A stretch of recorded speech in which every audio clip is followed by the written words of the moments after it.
કઈ ઉપજતું નથી ભાઈ, કોઈ બોલવા તૈયાર નથી. આ તો પેલા ડુગડુગિયા વાળા રમકડાની જેમ છે, ચાવી ફેરવે એટલું જ બોલે છે.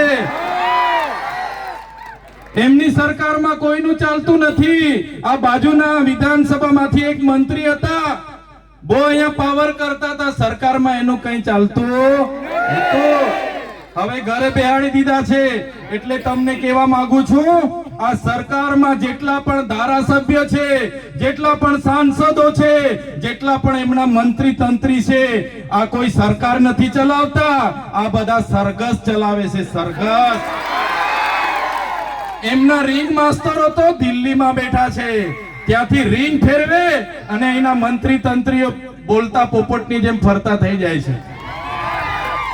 એ તમારો અવાજ નથી બનવાના, તમારા માટે નથી લડવાના.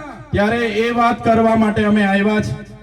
તમે જોયું હશે, ચૈતરભાઈ વસાવા આ વિસ્તાર અને આદિવાસી સમાજ, ગુજરાતની જનતા દરેક વર્ગ માટે લડે, યુવાનો માટે લડે, મહિલાઓ માટે લડે, ખેડૂતો માટે લડે, વિદ્યાર્થીઓ માટે લડે, આમ આદમી પાર્ટી શિક્ષણ માટે લડે, વીજળી માટે લડે, સ્થાનિકોને રોજગાર માટે લડે.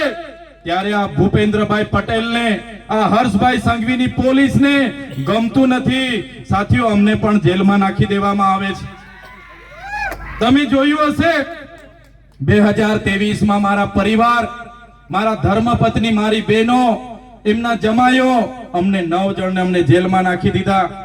અને 2023માં 90 દિવસ સુધી જેલમાં રાખવામાં આવ્યા. અમને ડરાવવામાં આવ્યા, દબાવવામાં આવ્યા, અમને હેરાન કરવામાં આવ્યા. હમણાં પણ તમે જોયું હશે, એક સામાન્ય બાબતમાં મામલતદાર ઉભા જામીન આપી દે, કોઈ મગજમારી નહીં, કોઈ મારામારી નહીં, છતાં ધારાસભ્ય તરીકે મને પકડી લીધો. પોલીસે ઘસડીને જીપમાં પૂરી દીધો. જીપમાં લઈ જઈને રાજપીપળા પૂર્યો. મારા ડોક્ટર સાહેબ, મારા દેવેન્દ્રભાઈ, મારા સ્નેહલભાઈ, બધા લોકો દોડી આવ્યા.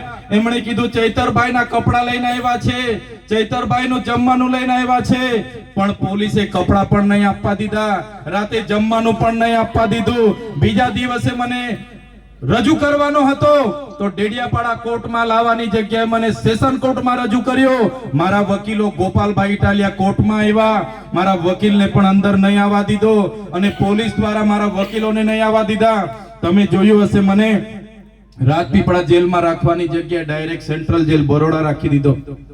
બરોડામાં જે સયાજીરાવ ગાયકવાડે બનાવેલી જેલ, અંગ્રેજો વખતે સજા પામેલા કેદીઓને ત્યાં રાખવામાં આવતા હતા. હમણાં પણ ત્યાં જે સજા પામેલા હોય, ફાંસી વાળા હોય, ગોધરાકાંડ વાળા હોય, આતંકવાદીઓ હોય, બળાત્કારી હોય, એવા લોકો સાથે મને રાખવામાં આવ્યો. એકલી અંધારી કોટડીમાં એકલું રહેવાનું. નાના જેલની જમવાનું આવે ત્યારે જમવાનું પકડી લેવાનું, જેલના આસન પટ્ટામાં ઊંઘવાનું, કોઈની મુલાકાત નહીં. મારા આગેવાનો મળવા આવે, એમને મુલાકાત નહીં. મારા પરિવાર વાળા મળવા આવે, એમને મુલાકાત નહીં. મારા વકીલ મળવા આવે, એમને મુલાકાત નહીં. અને જેલોમાં પણ યાતનાઓ આપી, મને વેદનાઓ આપી, મારા કાર્યકરોને દુઃખ આપ્યું, મારા પરિવારને વેદના આપી, મને ડરાવ્યો, મને ધમકાવ્યો. મને કહેવામાં આવ્યું કે તમારે ભારતીય જનતા પાર્ટીમાં જોડાવાનું છે, તમારે આદિવાસીઓ માટે બોલવાનું નથી, તમારે ખેડૂતો માટે બોલવાનું નથી, તમારે યુવાનો માટે બોલવાનું નથી. સાથીઓ, એક દિવસ, એક અઠવાડિયું, એક મહિનો, તારીખ પર તારીખ, તારીખ પર તારીખ, તારીખ પર તારીખ, 80 દિવસ પછી હું જેલમાંથી માંડ છૂટ્યો. અને એ લોકોને મેં કીધું, મારી માતા બહેનોના, મારા વડીલોના, મારા યુવાનોના આશીર્વાદ છે, ચૈતર વસાવાનું તમે કઈ બગાડી નથી શકવાના. ત્યારે આટલા માટે અમારે કહેવું પડે. અમને ખૂબ ડરાવવામાં આવે છે, પોલીસ દ્વારા ડરાવવામાં આવે છે, એમના નેતાઓ દ્વારા ડરાવવામાં આવે છે, એમના કલેક્ટર જેવા અધિકારીઓ દ્વારા ડરાવવામાં આવે છે, ધમકાવવામાં આવે છે, કહેવામાં આવે છે કે ભાઈ તમે કેમ બોલો છો, સાનામાના બેસી રહ્યો. શું આદિવાસીઓ માટે બોલવું એ મારો ગુનો છે? અમારા બાળકો માટે શિક્ષકોની માંગણી કરી મારો ગુનો છે? અમારા યુવાનો માટે પોસ્ટ મેટ્રિક શિષ્યવૃત્તિની માંગ કરીએ એ અમારો ગુનો છે? અમારા લોકો જંગલ જમીન ખેડે એના માટે અમે સનતની માંગણી કરીએ, શું અમારો ગુનો છે? અમારા લોકોની જમીનો રોડમાં જાય એના માટે લડી અમારો ગુનો છે? અમારા છોકરાઓને કંપનીઓમાં હેરાનગતિ થાય એના માટે લડી, એના માટે શું ગુનો છે? ત્યારે સાથીઓ આ સરકારની નીતિઓ તમે જોઈ લો. તમારા આશીર્વાદથી હું 80 દિવસ બાદ માંડ છૂટીને બહાર આવ્યો અને બહાર આવ્યો. મારા સ્નેહલભાઈ, મારા દેવાભાઈ, મારા દયારામભાઈએ કીધું, ચૈતરભાઈ તમારા જામીન અમે જેમ તેમ કરીને કરાવી લીધા છે, પણ તમારે ડેડિયાપાડામાં પ્રવેશ નથી કરવાનો. હવે તમે વિચાર કરો, ડેડિયાપાડાની જનતાએ 1 લાખથી પણ વધારે મત આપીને મને ધારાસભ્ય બનાવ્યો. ડેડિયાપાડામાં મારું કાર્યાલય છે, ડેડિયાપાડામાં મારું ગામ છે, મારું ઘર છે, મારો પરિવાર છે, પણ આ ભારતીય જનતા પાર્ટીના નેતાઓ, આ ભારતીય જનતા પાર્ટીની પોલીસ આજે મારા ડેડિયાપાડા મત વિસ્તારમાં મને જવા નથી દેતી. હું ડેડિયાપાડા મત વિસ્તારમાં પગ મૂકું એટલે મારે ફરી વડોદરા જેલમાં જવું પડે. પણ એ લોકો કહેવા માંગે છે હું રાજપીપળા રહીને લોકોના કામ કરું. ત્યારે અમારા સાંસદ મને ધમકી આપે કે આ ભાઈને આદિવાસી વિસ્તારમાંથી કાઢી મૂકો, આ ભાઈને ગુજરાતની બહાર તડીપાર કરો. ત્યારે અહીંના ધારાસભ્ય, અમારા સાંસદ, એમના હરસંઘવી, એમના ભૂપેન્દ્ર પટેલને, એમની પોલીસને, એમના નેતાઓને આ મંચ પરથી કહેવા માંગુ છું, તમે ચૈતર વસાવાને ડેડિયાપાડાથી કાઢી મૂકશો, તમે ચૈતર વસાવાને નર્મદા જિલ્લામાંથી કાઢી મૂકશો, તમે ચૈતર વસાવાને ગુજરાતમાં કાઢી મૂકશો, પણ ચૈતર વસાવા અમારા લોકોના દિલોમાં રહી છે, ત્યાંથી ક્યારે નથી કાઢી શકતા. ત્યારે સાથીઓ અમે લડીએ છીએ. અમે કોઈના બાપથી ડરતા નથી, અમે હરસંઘવીની પોલીસથી ડરતા નથી અને કહેવા માંગીએ છીએ અમારો પણ સમય આવશે અને જે દિવસે અમારી જનતાનો સમય આવશે એ દિવસે આ ભાજપ વાળાના અમે છોતરા કાઢી નાખવાના છે.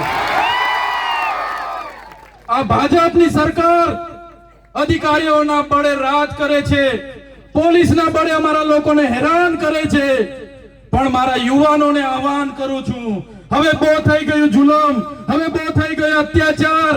આમ આદમી પાર્ટી અને ચૈતર વસાવા તમને નેતૃત્વ પૂરું પાડવા માટે આવ્યા છે. તૈયાર થઈ જાઓ, તાલુકા પંચાયત લડો, જિલ્લા પંચાયત લડો, આવનારી વિધાનસભા લડો અને વિધાનસભામાં પહોંચીને બાબા સાહેબના સંવિધાનની વાત કરો અને આદિવાસીઓના અધિકારની વાત કરો. અને આવનારા દિવસોમાં જે પણ સામંતશાહી, નારંગી ગેંગ અને આરએસએસ ના લોકો આપણા લોકોનો જે વોટ તરીકે, મતદાન તરીકે ઉપયોગ કરે છે એ લોકોને અહીંથી સત્તામાંથી મૂળિયા ઉખેડીને આપણે બધા ફેંકી દેવા પડે. સાથીઓ, બાબા સાહેબે કીધું છે, જે બાબા સાહેબે સંવિધાન બનાવ્યું એમને પણ પોતાની નીચી જાતિના લીધે ભણવા દેવામાં ના આવ્યા, એમને સ્કૂલની બહાર કાઢી મૂકવામાં આવતા. એ પોતાની માતાને પૂછતા, માં મને કેમ ભણવા દેવામાં નથી આવતા, શિક્ષણનો અધિકાર મારો પણ છે. ત્યારે એમના માતા કહેતા, બેટા આપણે નીચી જાતિમાં આવીએ છીએ અને નીચી જાતિમાં આવીએ એટલે આપણે ભણવાનો અધિકાર નથી, શૂદ્રને બોલવાનો અધિકાર નથી. ત્યારે બાબા સાહેબે નિશ્ચય કર્યો, 32 જેટલી ડિગ્રીઓ દેશ અને વિદેશમાં ભણીને લાવ્યા, 4 PhD ની ડિગ્રીઓ લાવ્યા. અને બાબા સાહેબે ત્યારે જે નિશ્ચય કર્યો હતો, જે પુસ્તક, જે મનુસ્મૃતિ અમારા લોકોને ભણવાનો અધિકાર નથી આપતી, એ મનુસ્મૃતિમાં અમારી મહિલાઓને અધિકારો નથી, આદિવાસીઓને અધિકારો નથી, દલિતોને અધિકારો નથી, એ મનુસ્મૃતિનું રાજ હું બદલી નાખીશ. અને એમણે બદલી નાખ્યું અને દેશમાં સંવિધાનનું રાજ બાબા સાહેબ લાવી દીધું. આજે દેશનું સંવિધાન આપણને બધાને સાર્વભૌમત્વની ભાવના સાથે આપે છે.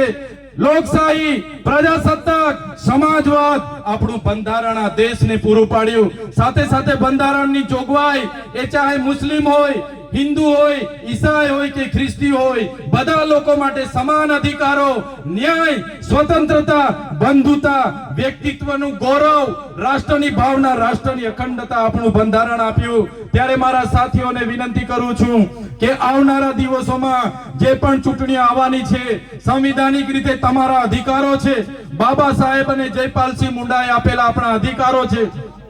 ત્યારે આ અધિકારોને સાચવવા માટે માત્ર સમાજના આગેવાન તરીકે નહીં પણ રાજકીય આગેવાન પણ તમારે બનવું પડશે. બંધારણની આપણી અનુસૂચિ 5 ના રક્ષણ માટે પેસા એક્ટના રક્ષણ માટે, 73 ના રક્ષણ માટે, એટ્રોસિટી એક્ટના રક્ષણ માટે, આપણી જમીનો બચાવવા માટે, આપણી જળ જંગલ અને ખનીજો પરના અધિકારો બચાવવા માટે આવનારા દિવસોમાં તમારે બધાએ રાજનીતિમાં આવવું પડશે અને આ લોકોને સત્તાથી આપણે ઉખેડીને ફેંકી દેવું પડશે.